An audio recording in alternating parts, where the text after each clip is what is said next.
Ngayong araw nga pala, Lunes, February 24. Maaga nga pala namin binalatan yung mga mais ngayon. Kasi guys, may mga pa-order na naman tayo. At guys, marami na rin nagwo-walk-in sa atin. Sobrang nakakatuwa talaga guys. Kasi guys, dumadami na rin yung mga customers natin. Kaya ito guys, niluto na ni Maring Abno yung ating bawang. Yung bawang nga pala na to, ito yung nilalagay namin sa ibabaw para mas lalong masarap. Yung iba kasi gusto nila mas maraming bawang, mas okay daw. Suggest nga pala guys ng iba, sana daw yung meron din tayong hindi maanghang. Pero guys, pag hindi talaga maanghang yung sili, hindi naman talaga nararamdaman yung pagkaanghang niya. Kaya guys, depende din talaga sa mabibiling sili. Kaya eto guys, nagawa na nga pala namin yung unang batch ng aming pa-order. Guys, kung may comment nga pala kayo sa tinitinda namin, pwede nyo nga pala guys i-comment sa mismong video namin na ginawa. Kasi guys, iba-iba din na may panlasa ng mga tao. Lumabas na nga pala ako ng bahay guys, kasi andito na yung umorder sa atin. Namano nga pala natin si MJ at si Jam. Galing pa sila guys ng Cruz Roja. Salamat nga pala Jam and MJ. Bibili nga daw pala ulit sila guys sa susunod. Sunod nga pala guys, sa may likod namin umorder naman si Consi Dong. Medyo nahiya si Consi sa camera kaya half body lang muna. Tapos bumili na rin si Insan sa akin ng mais. Thank you Insan. So guys, si paring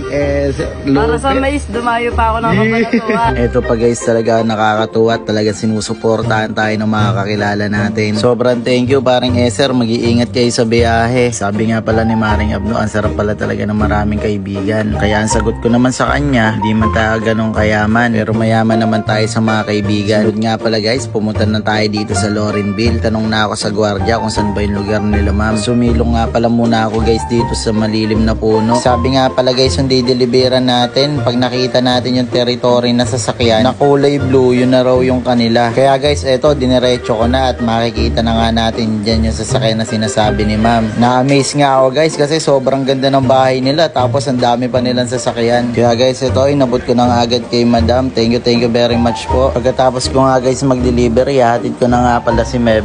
Kami guys, sinusulit namin yung paghahatid namin sa mga anak namin. Kasi dadating guys yung panahon na hindi na rin sila magpapahatid sa atin. Thank you nga pala madam sa pag-order. Sunod ko nga pala dinalan guys sa may tapat na Alpha Mart sa Aduas. Medyo nalito ako sa pagsingil sa kanya kaya pasensya na po. Sunod nga pala guys, dineliveran natin si madam sa may Bitas. Nagustuhan din nila yung tinda natin. Shoutout nga pala guys kay Sir J, isa sa mabait na teacher ng St. John Regis. Kung mag-aaral kayo guys ng caregiver, dito na po kayo. Hindi man guys namin magamit yung napag-aralan namin, may apply naman namin sa mga mahal namin sa buhay na may edad na. Thank you so much nga pala ma'am sa pag-order. Eto guys, suportado tayo ni paring Ryan. Sa kanya nga pala kami bumibili ng jumbo siomai. Eto nga pala guys, si Tita Abby, kaka-order lang. Tapos nung pagkaubos, order siya ulit para bukas. Sunod nga pala natin dineliveran guys dito sa Bantog Bulalo, yung mga kaibigan natin. Thank you so much paring Joey. After nun guys, pumunta na nga ulit tayo dito sa Sangitan para kunin natin yung stock natin na bundle. Buti na lang talaga guys, NMAX yung kinuha nating motor. Sakto-sakto talaga, napakaluwang pa ng compartment niya. Pauwi na nga pala ako guys para magpahinga saglit kasi may dideliveran ulit tayo. Salamat nga pala sa mga nagwo-walk-in sa atin. Sa mga nagpapanil extension, dyan nagpapagaway asawa ko, sobrang solid yung Thank you so much JM sa pag-order. Maraming salamat. Siyempre guys, talagang yung mga kapitbahay natin talaga nakasuporta sa atin. Maraming salamat Ninang Luz. Pagtapos na nga guys magluto si Maring Abno, sumasama na rin siya sa akin sa pagdi-deliver, pati si Meb. Dito nga pala kami guys nag-deliver sa Mabini. Maraming salamat Ate Jenny. Salamat sa suporta mo sa amin. Dito na nga pala yung last deliver namin dito sa Park and Bites. Umorder nga pala sa atin yung may-ari ng Snow Prince. Yung mga nagtatanong nga pala guys kung may pa-order tayo. Bali ang pahinga nga lang pala namin guys is every Saturday lang. Kaya guys yung mga order guys, PM lang nga pala kayo sa page namin o kaya kay Evelyn Macam. So eto nga pala guys, sinikman natin yung tinda ng Snow Prince. Sobrang bisa guys, lalong-lalo na yung tokwa. Guys, alam nyo ba guys, yung tokwa nila may kakaibang twist. Masyado ako natakam dyan talaga. Bali naka-6 na peraso nga pala ako dyan guys. Kinuha ko pa yung 2 peraso ng kay Maring Abno. Sa drinks naman nila guys, okay din para sa akin. Unang-una guys, may ligaw sa nata. Napakadaming nata guys. Kaya try nyo na rin to guys, yung Topo Square. Syempre, pinadalan din tayo ng isang kaibigan natin, si KM Heronimo guys. Kung mga gustong umorder nito guys, sobrang sarap din nito. Nag-agawan pa kami ng mga anak ko, pati si Maring Abno. Sa nga pala to guys, sa mga paborito kong kinakain guys, yung Graham. Sa mga gusto nga palang umorder guys, eto nga pala yung kanyang Facebook account. So guys, hanggang dito na nga lang pala yung video na to. Maraming